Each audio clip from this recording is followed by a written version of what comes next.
দেখো, তুমি মাধ্যমিক পরীক্ষা দিতে চলেছো 2025। খুব হাড়ের ওপরে একেবারে পরীক্ষার আর বেশি দিন নেই। সেই সময় তুমি স্কুল থেকে কিন্তু টেস্ট পেপার পেয়েছো। এই যে পর্ষদ নমুনা টেস্ট পেপার, এই টেস্ট পেপারটা পেয়েছো তো? যারা যারা পাওনি তারা তারা অবশ্যই কমেন্ট করো। আমি আশা রাখছি 90% পেয়ে গেছো, কারণ বেশিরভাগ স্কুল কিন্তু দেওয়া হয়ে গেছে। এই টেস্ট পেপারের ইতিহাসের জন্য কতগুলো পেজ রাখা হয়েছে, কতগুলো স্কুল সিলেকশন হয়েছে সেটা বলবো। আর সেই স্কুলগুলোতে তোমাদের ইতিহাসের 8 নম্বরের কোন প্রশ্নগুলো সব থেকে বেশি বেশি বার করে এসেছে সেটা আমি বলবো। সেই জায়গা থেকে প্রথম থেকে শেষ পর্যন্ত দেখার একটা অনুরোধ রইল। যে আর্টগুলো বারবার বারবার করে এসেছে সেই আর্টগুলো কিন্তু তোমাকে বারবার বারবার করে প্র্যাকটিস করতে হবে। কারণ এর আগে যে টেস্ট পেপারগুলো তুমি সলভ করেছো সেগুলো কিন্তু যে কোনো একটা সংস্থা বা কোম্পানির উপর নির্ভরশীল, কিন্তু এই টেস্ট পেপারটা সম্পূর্ণ তোমাদের বোর্ড মধ্যশিক্ষা পর্ষদ তোমাদেরকে দিয়েছে। কাজেই মধ্যশিক্ষা পর্ষদের এই টেস্ট পেপারটাকে অধিক গুরুত্ব দিতে হবে। এখানে কোনো রকম গড়িমসি করা চলবে না। এখন তুমি প্রশ্ন করবে, স্যার এখান থেকে তো কমন থাকবে। এখানে এমন ভাবে করা হয়েছে এখান থেকে আর বাইরের প্রশ্ন থাকে না, অর্থাৎ এখান থেকে কমন পাওয়ার চান্সেস 99% থাকে। তাই ইতিহাসের আর্ট যেহেতু সব থেকে বড় নাম্বার, এখানে তোমাদের একটা সমস্যা থাকে। তাই আমি প্রথমেই আর্ট নিয়ে পর্যালোচনা করা শুরু করলাম। তো যারা নতুন তারা অবশ্যই চ্যানেলটি সাবস্ক্রাইব করে পাশে থাকা বেল আইকনটি প্রেস করে রাখো। এইরকম তথ্য সমৃদ্ধ ভিডিও পেতে ভীষণ সুবিধা হবে। এরপর আমরা আলোচনা পর্বে চলে যাব উত্তরগুলো নিয়ে। সেই আলোচনাগুলো তোমাদেরকে শুনতে হবে। বন্ধুদের মধ্যে একটু শেয়ার করে দাও। ভালো লাগলে অবশ্যই কিন্তু একটা লাইক করে দিও। কোনো মন্তব্য, কোনো কিছু প্রশ্ন থাকলে ইনবক্স করো। তো আমরা প্রথমে গুনে নিই কতগুলো পেজ আছে ইতিহাসের জন্য, অর্থাৎ কতগুলো স্কুল আছে এখানে। এখানে কিন্তু বাংলা, ইংলিশ এবং হিন্দি তিনটে ভাষায় ইতিহাস প্রশ্ন আছে। আমি 1 2 3 করে নাম্বারিং করেছি, তোমাদেরকে বলছি দেখে যে কতগুলো স্কুলকে টাচ করা হয়েছে। হ্যাঁ, এখানে গুনে পেলাম 16টি বাংলা মিডিয়ামের প্রশ্ন করা হয়েছে বিভিন্ন স্কুলের। তাহলে 16টি স্কুল আছে এখানে বাংলা, আর 5টি আছে ইংলিশ এবং হিন্দি। সেক্ষেত্রে আমি 16টি প্রশ্ন, অর্থাৎ 16টি স্কুলের প্রশ্ন, তার 8 নম্বর নিয়ে তোমাদের বিভাগ 5 দাগ, প্রত্যেকটায় 3টি করে প্রশ্ন থাকবে, একটি করে উত্তর করতে হবে। তোমার ফাইনালেও তাই থাকবে। বিভাগে 5 দাগে সব থেকে বড় প্রশ্ন, কম বেশি 15-16টি বাক্যে উত্তর দিতে হবে। সেখানে দ্বিতীয় আর তৃতীয় অধ্যায় থেকে একটি প্রশ্ন, চতুর্থ আর পঞ্চম অধ্যায় থেকে একটি প্রশ্ন, ষষ্ঠ আর সপ্তম অধ্যায় থেকে একটি প্রশ্ন থাকবে। আমি এর আগে সাজেশন দিয়ে দিয়েছি সেট ভাগ করে করে, সেটা তুমি পেয়ে গেছো। পারলে সেই সেটটা নিয়ে বসো, তাহলে সুবিধা হবে। আর এখানে পর্ষদ নির্দেশিত টেস্ট পেপার 2024-25-এ কি করা হলো একটু ভেঙে বলি। আমি এখানে প্রথমে 126 পেজ খুলে দেখো তুমি, সেখানে 3টি প্রশ্ন টাচ করা হয়েছে। কি 19 শতকে বাংলায় নবজাগরণ বলতে কি বোঝো, এই নবজাগরণের সীমাবদ্ধতা আলোচনা করো। 2-এ কি দেওয়া হয়েছে, নীল বিদ্রোহের কারণ ও ফলাফল লেখো, এই বিদ্রোহে শিক্ষিত বাঙালি ভদ্রলোক শ্রেণীর মনোভাব কি ছিল। 3-এ কি দিয়েছে, মানুষ প্রকৃতি ও শিক্ষার সমন্বয় বিষয়ে রবীন্দ্রনাথের চিন্তার সংক্ষিপ্ত পরিচয় দাও। এখানে কিন্তু একটা প্যাটার্ন ভুল করা হয়েছে। প্রথম প্রশ্নটি ঠিক আছে দ্বিতীয় আর তৃতীয় অধ্যায় থেকে, তাহলে দ্বিতীয় প্রশ্নটি চতুর্থ আর পঞ্চম অধ্যায় থেকে করা উচিত ছিল, সেটি কিন্তু তৃতীয় অধ্যায় থেকে হয়ে গেছে। শেষের প্রশ্নটি ষষ্ঠ আর সপ্তম অধ্যায় থেকে করা উচিত ছিল, সেটা কিন্তু পঞ্চম অধ্যায় থেকে করা হয়ে গেছে। তাহলে সিস্টেম ঠিক নেই প্রথম পেজে। তারপরে আমি 129 পেজে যদি যাই, সেখানে দেখতে পাচ্ছি আমি খাতাতে তুলেছি 2টি প্রশ্ন, আছে 3টি। সেখানে 129 পেজে ভারত সভার নেতৃত্বে কিভাবে জাতীয়তাবাদী আন্দোলন সংগঠিত হয়। আমি ভারত সভা 8-এ করবো না, 4-এ দিয়েছি, এখন থেকে বলে দিচ্ছি। আরেকটি প্রশ্ন, ভারতের সশস্ত্র আন্দোলনে নারীদের ভূমিকা লেখো। এখন তোমার প্রশ্ন হবে এখানে দুটো বললেন, আরেকটা প্রশ্ন কোথায় গেল।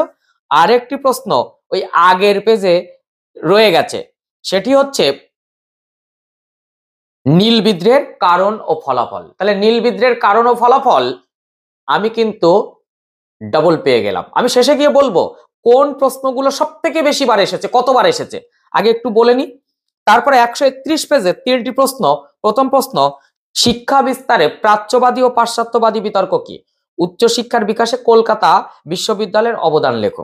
দ্বিতীয় প্রশ্ন, বঙ্গভঙ্গ বিরোধী আন্দোলনে নারী সমাজের অংশগ্রহণ এবং তাদের সীমাবদ্ধতা কি। তৃতীয় প্রশ্ন, দলিত আন্দোলনে গান্ধী আম্বেদকরের অবদান বা বিতর্ক আলোচনা করো। তাহলে এখানে তিনটি আগের সালগুলোর সঙ্গে কমন নেই। নেক্সট 134 পেজে একটি প্রশ্ন লিখেছে আর দুটো কমন হয়ে গেছে আগে। মহাবিদ্রের চরিত্র বিশ্লেষণ করো, আর দুটো কি পরে বলছি। 139 পেজে আমি সেখানে একটি প্রশ্ন লিখতে পেরেছি, দুটো কমন হয়ে গেছে, মানে আগের পেজগুলোতে রয়েছে। তাহলে দেখো এক প্রশ্ন একাধিকবার, এক এক পেজে নয় একাধিকবার দেওয়া হচ্ছে। সেখানে 139 পেজের নতুন প্রশ্নটি কি, ঔপনিবেশিকরণ আইন প্রবর্তনে ব্রিটিশ সরকার কি উদ্দেশ্য ছিল, এই আইন প্রবর্তনের ফলে আদিবাসীদের প্রতিক্রিয়া কি ছিল। এটি কিন্তু আমি 4-এ করব, 8-এ করব না। 142 পেজে আমি দুটো প্রশ্ন ঢুকতে পেরেছি আর একটা কমন হয়ে গেছে। সেটা কি, 19 শতকে সতীদাহ প্রথা বিরোধী প্রচেষ্টাগুলির পরিচয় দাও। রামমোহন রায় কিভাবে এই আন্দোলনকে সাফল্যমণ্ডিত করেছিলেন। আরেকটি প্রশ্ন, বাংলায় ছাপাখানার ব্যবসায়িক উদ্যোগ আলোচনা করো। যদি এই প্রশ্নটি আমি 4-এ করব, 8-এ করার ইচ্ছে নেই। এবারে 148 পেজ, সেখানে আমি দুটো প্রশ্ন লিখতে পেরেছি, একটা কমন হয়ে গেছে। সাঁওতাল বিদ্রোহের কারণ ও ফলাফল লেখো। আরেকটি হচ্ছে ছাপাখানায় কিভাবে শিক্ষার প্রসার ঘটিয়ে বাংলায় ছাপাখানা উপেন্দ্র কিশোর রায় চৌধুরীর ভূমিকা, দুটো পার্ট একসঙ্গে দিয়েছে, যে ছাপাখানা কিভাবে বাংলার শিক্ষার প্রসার ঘটিয়েছে, আর বাংলায় ছাপাখানায় উপেন্দ্র কিশোর রায় চৌধুরীর ভূমিকা লেখো। এরপর 150 পেজ, সেখানে আমি একটি প্রশ্ন লিখতে পেরেছি আর দুটো কমন হয়ে গেছে। একটি কি, 20 শতকে ভারতের শ্রমিক আন্দোলনের চরিত্র কি রূপ ছিল। 153 পেজ, সেখানে আমি দুটো প্রশ্ন লিখতে পেরেছি, একটা কমন হয়ে গেছে। জীবনের ঝরাপাতা ও উডের নির্দেশ নেওয়া কেন স্মরণীয়। এই প্রশ্ন দুটি আমি 8-এ করব না। আরেকটি প্রশ্ন দিয়েছে সন্ন্যাসী ও ফকির বিদ্রোহ সম্পর্কে লেখো, আমি 4-এ করেছি, 8-এ করব না। এরপর 156 পেজ, দেখো 156 পেজে তিনটি প্রশ্ন আছে, তিনটেই কমন হয়ে গেছে, আগে এসে গেছে, তাই একটু লিখতে পারিনি। এরপর 159 অর্থাৎ 159 পেজ, একটি প্রশ্ন লিখতে পেরেছি। রবীন্দ্রনাথ ঠাকুর ভারতের ঔপনিবেশিক শিক্ষা ব্যবস্থাকে সমালোচনা করেছিলেন কেন, তার প্রতিষ্ঠিত শ্রীনিকেতন এর কার্যাবলী বর্ণনা করো। এরপর 161 পেজ, তিনটি প্রশ্ন ছিল, তিনটি কমন হয়ে গেছে, কাজে আর এখানে লিখতে পারেনি।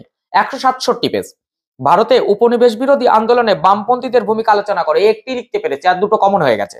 173 পেজ, এখানেও একটি লিখতে পেরেছি আর দুটি কমন হয়ে গেছে। একটি কি, প্রাচ্য পাশ্চাত্য বিতর্ক, তার সঙ্গে একটু চেঞ্জ করে দিয়েছে কলকাতা মেডিকেল কলেজ, আগে ছিল উচ্চশিক্ষায় কলকাতা বিশ্ববিদ্যালয়, তাই একটি প্রশ্ন পেয়েছি আর দুটো কমন হয়ে গেছে। 181 পেজ, সেখানে আমি দুটো প্রশ্ন লিখতে পেরেছি।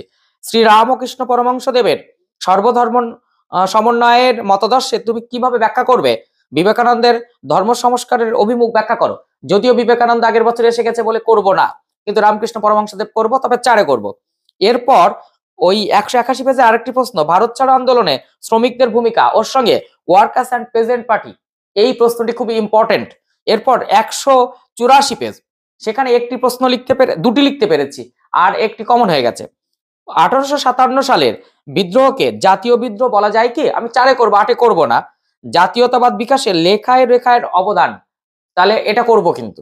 তাহলে সেক্ষেত্রে আমি 23টা প্রশ্ন পেলাম, আর বাদ বাকি 1 2 3 4 5 6 7 8 9 10 11 12 13 14 15 16, 16টি বাংলা পেজ, অর্থাৎ 16টি বিভিন্ন স্কুলের তোমাদের প্রশ্ন নমুনায়, সেখানে আমি 23টি প্রশ্ন কমন করতে পেরেছি। অর্থাৎ সেখানে কিন্তু 23টি প্রশ্ন রয়েছে আর বাদ বাকি সব কমন হয়ে গেছে। এখন প্রশ্ন হচ্ছে কোনগুলো বেশি বেশি করে আসলো, খুব ভালো করে মনোযোগ সহকারে দেখো, এই প্রশ্নগুলোর উপর বেশি জোর দেবে।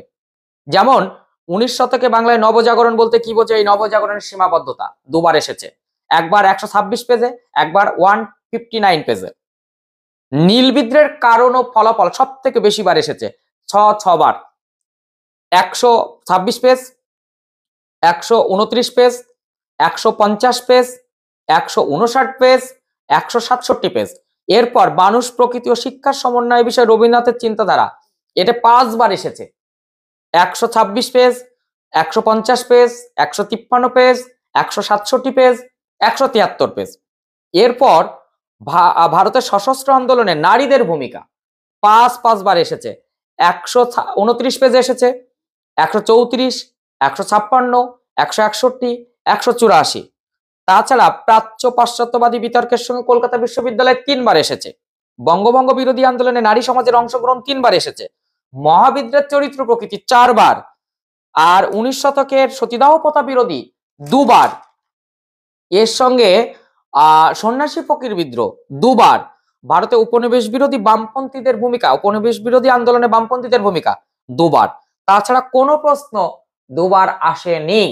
তাই আমি বলবো এই যে প্রশ্নগুলো এখান থেকে বলছি তোমার ওই সাজেশনে রয়ে গেছে, তুমি সাজেশন খুলে বসেছো, এই প্রশ্নগুলোর উপর একটু জোর দাও বেশি করে।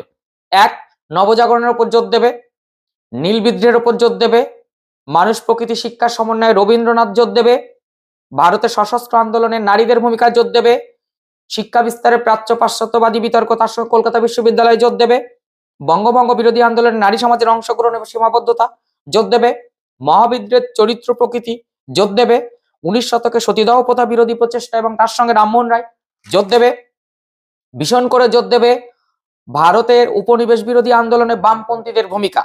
এই প্রশ্নগুলো বেশি বেশি করে জোর দেওয়ার কথা আমি বলছি। সেই জায়গা থেকে তোমাদের এই যে পর্ষদ নির্দেশিত টেস্ট পেপার, এই টেস্ট পেপারের যতগুলো পেজ বাংলা ইতিহাসের আছে, মানে বাংলা পেজ, যেহেতু ইতিহাসের ল্যাঙ্গুয়েজ আলাদা, সেক্ষেত্রে বাংলার 16টি পেজ, আর বাদ বাকি 5টা পেজ আমি দেখিনি, যেটা হিন্দি এবং ইংরেজি। বাংলা যে পেজগুলো রয়েছে বাংলা মিডিয়ামের বাংলা পেজগুলো, সেইগুলো দেখে আমি তোমাদের বলে দিলাম। তো তোমরা এবার ডিসাইড করে নিতে পেরেছো কোন প্রশ্নগুলো আসতে চলেছে, কোন প্রশ্ন আসবে। তাই সাজেশন আমি এর আগে যে করেছি, টেস্টের আগে এবং টেস্টের পরে, দেখবে হুবহু প্রত্যেকটা পেজে কমন। কাজেই এই সাজেশনটা, অর্থাৎ আমার এখন বলা কথাগুলো, এগুলো তোমার ওই সাজেশনের উপর আরেকটি করে স্টার মেরে নাও এবং সেগুলো বারবার বারবার করে পড়ে মুখস্থ করে রেডি করে লেখার অভ্যাস তৈরি করো। পাঠে কোনো সমস্যা হবে না, এটুকু বলতে পারি। তাছাড়া এটা মাথায় রেখো যে আগে যে সাজেশন দিয়েছি, যে সেখানে আমি যে বলে দিয়েছিলাম সেট 1, সেট 2, সেট 3, যে কোনো একটি সেটকে আগে করে নিতে আর দুটি সেট পড়ে থাকবে তার স্টার মার্কস গুলো করতে, সেই সিস্টেমটাকে কিন্তু ছিল না। নেক্সট ভিডিওতে দেখা হচ্ছে। আর বলো ভূগোলের ছবি আঁকা পার্টটা কেমন লাগলো, তো যারা দেখোনি তারা দেখে নাও।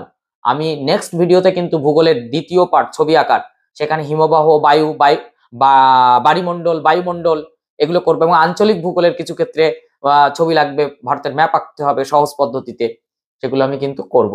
তো কেমন লাগলো ভিডিওটি দেখে? যদি ভালো লাগে তো অবশ্যই একটা লাইক করে দিও, বন্ধুদের মধ্যে একটু শেয়ার করার অনুরোধ রইল। যারা এখনো চ্যানেলটি সাবস্ক্রাইব করোনি তারা অবশ্যই চ্যানেলটি সাবস্ক্রাইব করে পাশে থাকা বেল আইকনটি প্রেস করে রাখো। তো নেক্সট ভিডিওতে দেখা হচ্ছে, টাটা।